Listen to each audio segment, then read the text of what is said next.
Welcome to easy cooking Tamil. Hi friends, இன்றைக்கி நம்மளோட வீடியோவில் தக்காளி சட்னி பண்ணுறது எப்படிங்கிறத பற்றி பார்த்துடலாம். அதுக்கு முன்னாடி நம்மளோட சேனலில் நீங்கள் என்ன சப்ஸ்கிரைப் பண்ணலைன்னா ரெட் கலர் சப்ஸ்கிரைப் பட்டனை கிளிக் பண்ணி சப்ஸ்கிரைப் பண்ணுங்கள். கூடவே வேறு பெல் ஐக்கானையும் கிளிக் பண்ணிக்கோங்க. நாங்கள் அப்டேட் பண்ணுற வீடியோவை உடனுக்குடனே நோட்டிஃபிகேஷனில் தெரிஞ்சுக்கலாம். தக்காளி சட்னி பண்ணுறதுக்கு என்னெல்லாம் தேவை அப்படிங்கிறத பார்க்கலாம்.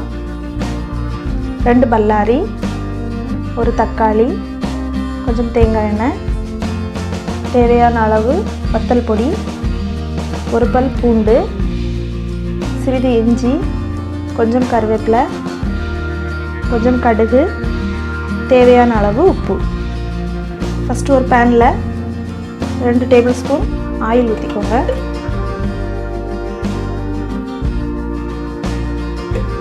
ஃபஸ்ட்டு பல்லாரியை வதக்கி எடுக்கணும்.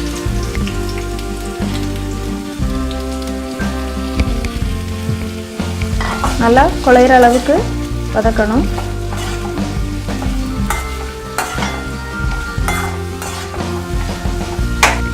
கொஞ்சமாக உப்பு சேர்த்துக்கோங்க, அப்போ சீக்கிரமாகவே வதங்கிடும். பாருங்கள், பல்லாரி நல்லா வதங்கிருச்சு. இனி நம்ம தக்காளி ஆட் பண்ணிடலாம்.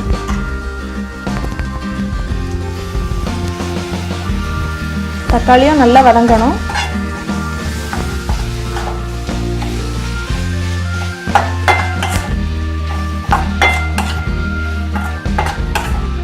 பாருங்கள், தக்காளி பாதி அளவு வெந்துருச்சு.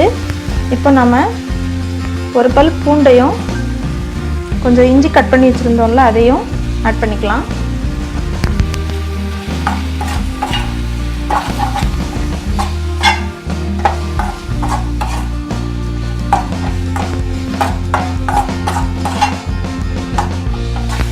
தக்காளி நல்லா வெந்துருச்சு. இப்போ வத்தல் தூள் ஆட் பண்ணிடலாம்.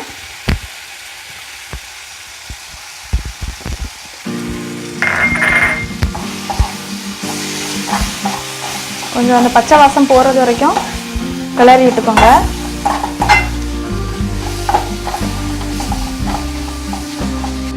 பாருங்க, எல்லாமே நல்லா வதங்கிருச்சு. இப்போ நம்ம ஸ்டவ் ஆஃப் பண்ணிடலாம். ஆஃப் பண்ணிவிட்டு இதை ஒரு தட்டில் மாற்றி நல்லா ஆற வைக்கணும். இது நல்லா ஆறணும்.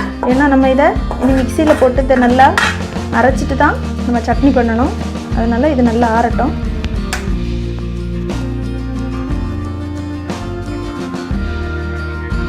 இப்போ இது நல்லா ஆறிடுச்சு. இதை நம்ம ஒரு மிக்சி ஜாரில் ட்ரான்ஸ்ஃபர் பண்ணிடலாம். இப்போ நம்ம இதை அரைச்சிடலாம். தண்ணி சேர்க்க வேண்டாம்.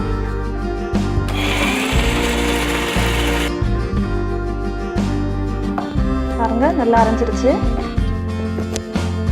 இனி சட்னி பண்ணலாம். ஃபஸ்ட்டு ஒரு பேனில் 2 டேபிள் ஸ்பூன் ஆயில் ஊற்றிக்கோங்க. எண்ணெய் சூடானதும் கடுகு ஆட் பண்ணிக்கலாம்.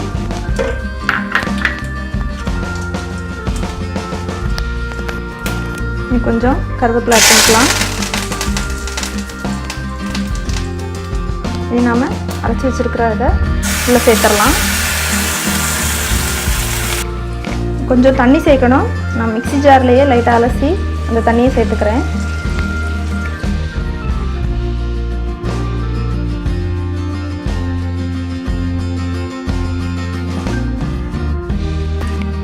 கொஞ்சமாக உப்பு சேர்த்துக்கோங்க.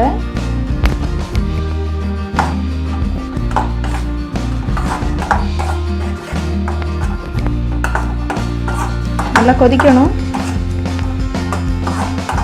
நல்லா கொதிச்ச உடனே நம்ம இதை இறக்கிடலாம்.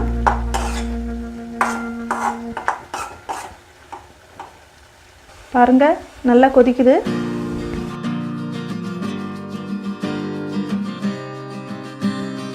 இப்போ தக்காளி சட்னியை நம்ம இறக்கிடலாம். அவ்வளோதான், தக்காளி சட்னி ரெடி ஆயிடுச்சு.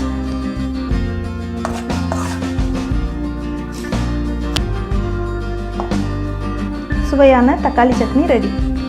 இந்த வீடியோ உங்களுக்கு பிடிச்சிருந்தா லைக் பண்ணுங்கள். உங்கள் ஃப்ரெண்ட்ஸுக்கு இந்த வீடியோவை ஷேர் பண்ணுங்கள். மறக்காமல் எங்கள் சேனலை சப்ஸ்கிரைப் பண்ணுங்கள். நன்றி.